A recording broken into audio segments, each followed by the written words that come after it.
खुलुमबाय बियो बड'लेण्ड इंखं टेलिभिजन दिनैनि रादाबखौ फरायदों आं दैजि ब्रह्मआ।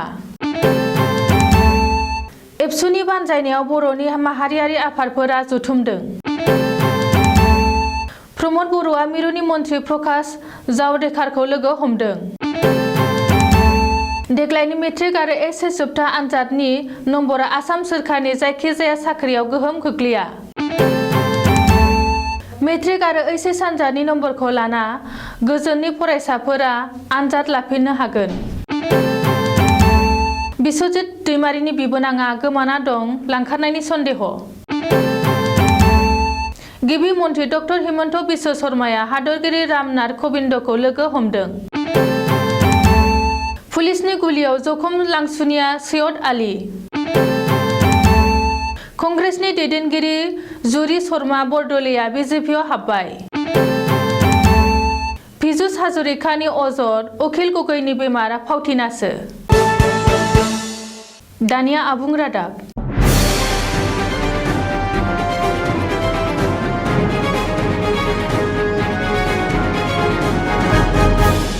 बिस्थिबारखालि मिरु एबसुनि हांख्रायनाय बायदि बर'नि गुबुन गुबुन माहारियारि आफादफोरा खौसे जथुमदों। चिरां जिल्लानि मानास आलासि जिरायसालि न' बांग्लायाव खुंनाय माहारि आफादफोरनि बे जर'खा सावराय मेलखौ सामलायदोंमोन एबसुनि आफादगिरि दिपेन बर'आ।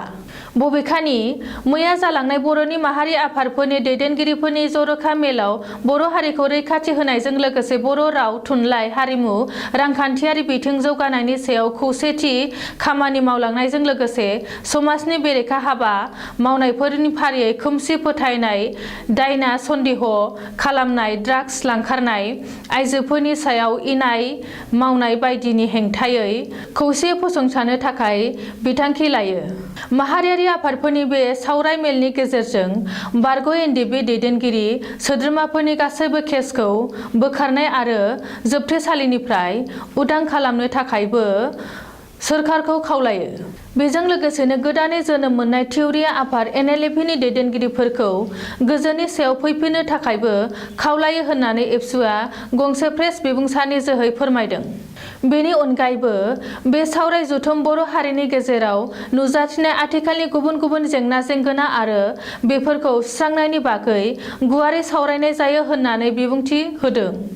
मख'नो गोनांदि बर'नि माहारि आफादफोरनि बे जर'खा सावराय मेलाव बर' थुनलाइ आफाद, बर' रेबग्रा जथुम, दुलाराय बर' हारिमु आफाद, दुलाराय बर' गुदि फोरोंगिरि आफाद आरो बर' बिफान फोरोंगिरि गौथुमनि दैदेनगिरिमोनहा बाहागो लादोंमोन। बिटिआरनि गाहाय प्रमद बर'आ बिटिआर ओनसोलखौ गोख्रों जौगाखां होनांगौनि थांखिजों मिरुनि आबहावा, हाग्रा आरो climate change information and broadcasting बिफाननि मन्त्रि प्रकाश जावडेकारखौ लोगो हमदों। मिरुनि मन्त्रि जावडेकारखौ लोगो हमनानै बिटिसिनि गाहाय प्रमद बर'आ बिटिआर ओनसोल जौगाखांनायनि थाखाय गुवारै सावरायो। बे सावरायनायाव बिटिआर ओनसोलाव माखासे मावथांखिखौ थाबैनो मावफुंनो थाखाय मिरु मन्थ्रिया खोथा होयो होननानै प्रमद बर'आ गावनि अफिसियेल फेसबुक पेजआव फोसावदों। प्रमद बर'आ ससियेल मिडियायाव फोरमायनाय बायदिब्ला मिरु मन्थ्रिया बिटिआर हालामाव मावफुंनो खोथा होनाय बिथांखिफोरा फारियै बारहावा आरो बायजो हादरनि रांखान्थिजों सोमोन्दो लाखिनानै बिटिआरनि मोजांनि थाखाय खामानि लाबोनाय, बिटिआरनि थाखाय CAMPA नि जमायनाय रांखौ बाहायनाय, बिटिआरनि मुलाम्फानि थाखाय कार्बन सेकुस्ट्रेशनखौ बाहायनानै रां आरजिनो सुबिदा खालामनाय, बिटिआरनि रादाब बुथुमगिरिफोरनि थाखाय क'क्राझाराव गंसे रादाब मावख'सालि गायसननाय, बिटिआरनि रादाब बुथुमगिरिफोरनि थाखाय जार्नालिस्ट वेलफेयार फान्ड फोसावनाय बायदि बायदि। बिटिआर ओनसोलखौ गोख्रोङै जौगाखांहोनायनि थाखाय बिटिसिनि गाहाय प्रमद बर'आ मिरुनि गोबां मन्थ्रिफोरजों दिल्लीयाव सावरायगासिनो आरो बिटिआरनि थाखाय गोदान गोदान बिथांखि लानोबो नाजागासिनो थानायखौ नुनो मोननाय जादों। बिस्थिबारखालि फोसावबाय मेट्रिक आरो एचएस जोबथा आनजादनि नम्बर होनाय खान्थिखौ। सोलोंथाइ मन्थ्रि डक्टर रनज पेगुआ मैया मोनसे खौरांगिरि मेल खुंनाय देग्लायनि मेट्रिक आरो एचएस जोबथा आनजादनि नम्बर होनाय खान्थिखौ फोसावदों। सोलोंथाइ बिफाना दाना होनाय मोननै गोजौ थाखोनि कमिटिया गनायथाय जोबथा रिपर्ट बायदियैनो सोलोंथाइ बिफाना नम्बर होनाय खान्थिखौ फोसावदों। सोलोंथाइ बिफाना फोसावनाय बायदिब्ला फरायसाफोरनो 40.4020 खान्थिजों नम्बर होनाय जागोन। मेट्रिक आनजादनि फरायसाफोरनो 9 थाखोनि बोसोरसालिया आनजादनिफ्राय 40%, 10 थाखोनि टेस्ट आनजादनिफ्राय 40% आरो गावबा गाव फरायसालिया जर'खायै 20% नम्बर होगोन। बेबायदिनो एचएस जोबथा आनजादनि थाखाय मेट्रिक आनजादाव बांसिन नम्बर मोननो हानाय मोनथाम आयदानिफ्राय 50%, प्रेक्टिकेल आनजादनिफ्राय 40% आरो 10% फरायसालि आरो सोलोंथायारि फसंथानफोरा हरगोन। नाथाय नोजोर होनो गोनां बाथ्राया बेसोदि देग्लायनि मेट्रिक आरो एचएस जोबथा आनजादनि नम्बरा आसाम सोरखारनि जायखिजाया साख्रियाव गोहोम गोग्लैनाय नङा। देग्लायनि आनजादनि नम्बरा गोजौ सोलोंथाइ लानायनि थाखायल'। जाहाथे सोलोंथायारि बोसोर खहा जायालासेनो गोजौ सोलोंथाइनि थाखाय मुं थिसननो हायो। बबेखानि देग्लायसो मेट्रिक आरो एचएस जोबथा आनजादाव उथ्रिनाय फरायसाफोरनि गेजेराव सोरखारि साख्रि लानो गोसो गोनां दंब्ला बिसोर मोनसे आनजाद आलादा लिरनो गोनां आरो बेयाव उथ्रिसारनो हानांगोन। आरो थासारिया गाहामाव फैयोब्ला बे आनजादखौ 2022 मायथाइयावनो खुंनाय जागोन होन्नानैबो सोलोंथाइ मन्थ्रिया खौरांगिरि मेलाव फोसावदों। देग्लायनि मेट्रिक आरो एचएस जोबथा आनजादनि नम्बरखौ माबोरै होनाय जागोन बेनि खान्थिखौ सोलोंथाइ बिफाना फोसावबाय। नाथाय सोलोंथाइ बिफाना होनाय नम्बरखौ लाना गोजोननाय गैयै फरायसाफोरा आनजाद लिरफिननो हागोन। सोलोंथाइ बिफाना बे खाबुखौ फरायसाफोरनो होदों। सेबा आरो काउन्सिलानो बे आनजादखौ खुंगोन। बबेखानि फैगौ 15 सेप्तेम्बरनि गेजेराव मोन्नैबो बर्डआ आनजाद खुंफिननो थाखाय साननाय जादों। नाथाय 15 सेप्तेम्बरनि गेजेराव आनजाद खुंनो हानाय बायदि थासारिया गाहाम जायाब्ला फैगौ बोसोराव बे आनजादखौ खुंगोन होन्नानै सोलोंथाइ मन्थ्रिया खौरांगिरिनि मेलाव रोखायै फोरमायदों। मख'नो गोनांदि आनजाद फालिनो गोसो जानाय फरायसाफोरनो बे आनजादखौ लिरनो हागोन।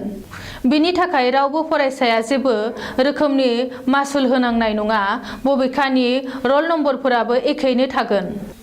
बेबायदि थासारियाव आनजाद लिरग्रा सासेल' फरायसा ओंखारब्लाबो आनजाद खुंफिननो थाखाय सोलोंथाइ बिफाना थियारि होन्नानै सोलोंथाइ मन्थ्रि डक्टर रनज पेगुआ खौरांगिरि मेलाव बुंदों। आसाम बिधान सभानि बुंथिगिरि बिस्वजित दैमारिनि बिबोनां आरो बिटिसिनि बारग' मावफुं सोद्रोमा गणेश कछारीनि फंबाय जयन्त कछारीया गोमानानै दं।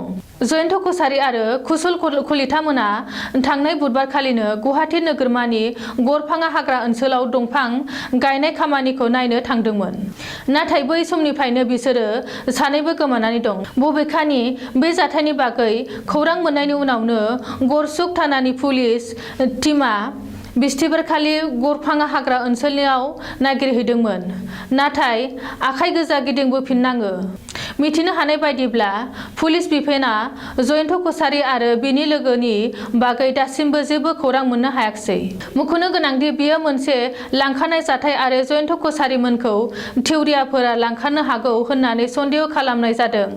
बे जाथायनि हेंथायै गरसुक थानायाव 423/21 आइपिएसि 365 नम्बरनि मोनसे केस रेजिस्टार खालामनाय जाबाय होन्नानैबो मिथिनो हादों।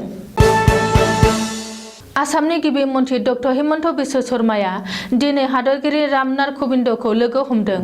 आसामनि गिबि मन्थ्रि शर्माया दिनै राष्ट्रपति भवनाव हादरगिरि रामनाथ कविन्दखौ लोगो हमदों। डक्टर हिमन्त बिश्व शर्माया गावनि टुइटाराव टुइट खालामना फोरमायनाय बायदिब्ला हादरगिरि रामनाथ कविन्दखौ लोगो हमना आसामनि आथिखाल थासारिफोरनि बागै गेबेङै सावरायनायनि उनाव हादरगिरि कविन्दखौ आसामनि मुंदांखा नेशनेल पार्क आरो उइनेस्क'नि world heritage site Kaziranga national पार्कआव दावबायफैनो थाखाय हांख्रायबोयो। पुलिसनि गुलियाव जखम जादों मरिगाव जिल्लानि फुरागावनि उन्दै हिन्जावसाखौ जिनाहारि खालामना बुथारग्रा लांसुनिया सैयद आली एबा फाथा आलीया। सैयद आलीया पुलिसनि निजामनिफ्राय खारखुमानो नाजानानै पुलिसजों गावजादों। जाथायनि बागै सुलुङाव फोरमायथिनाय बायदिब्ला दिनै फुङावनो जिनाहारि खालामना बुथारजानाय हिन्जावसानि गोथै सह' बोखांना लानाय जायगायाव सैयद आलीखौ लांना पुलिसआ नायबिजिरहैदोंमोन। नाथाय बे समावनो सैयद आलीया खाबु लाना पुलिसनि निजामनिफ्राय खारखुमा लांनो नाजायो। जाउनाव पुलिसआ गुलि गावनो गोनां जायो आरो सैयद आलीनि आथिङाव पुलिसनि थरनै गुलि नाङो। रिपर्टनि बायदिब्ला लांसुनिया सैयद आलीखौ बे समाव गुवाहाटी मेडिकेल कलेज देहा फाहामसालियाव एडमिट खालामहैनाय जादों। आसाम प्रदेश कंग्रेसनि दैदेनगिरि जुरि शर्मा बरदलैया दिनै बिजेपिआव हाबबाय। गुवाहाटी नोगोरमानि सा 50निबो बांसिन दैदेनगिरि आरो मददगिरिफोरखौ लोगोआव लाना जुरि शर्मा बरदलैया दिनै बिजेपिआव जयेन खालामबाय।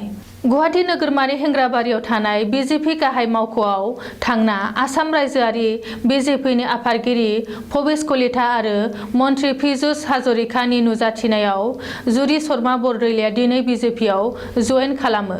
मख'नो गोनांदि मौर्यानि एमएलए रूपज्योति खुरबिया एमएलए मासि आरो कंग्रेस नागारनाय सानखालिनो गुवाहाटी नोगोरमा कंग्रेसनि आफादगिरि जुरि शर्मा बरदलैयाबो कंग्रेस नागारदोंमोन। बिस्थिबारखालि जोबथेसालिनिफ्राय उदां जाबाय रायजो दलनि आफादगिरि आरो शिबसागरनि एमएलए अखिल गगैया। अखिल गगैया जोबथेसालिनिफ्राय उदां जानायनि उनावनो मन्त्रि पीयूष हाजरिकाया अखिल गगैखौ टार्गेट खालामदों आरो अखिल गगैनि बेमार जानायनि मोनसे फावथिनासो होननानै गोख्रों अजद होदों। पीयूष हाजरिकाया खौरांगिरिनि सिगाङाव बुंदों दि अखिल गगैया गेदेर गोलाव मानसि। अखिल गगैया सोरखौबा फिटिं खालामना गोलाव समनिफ्रायनो देहा फाहामसालियाव थादोंमोन।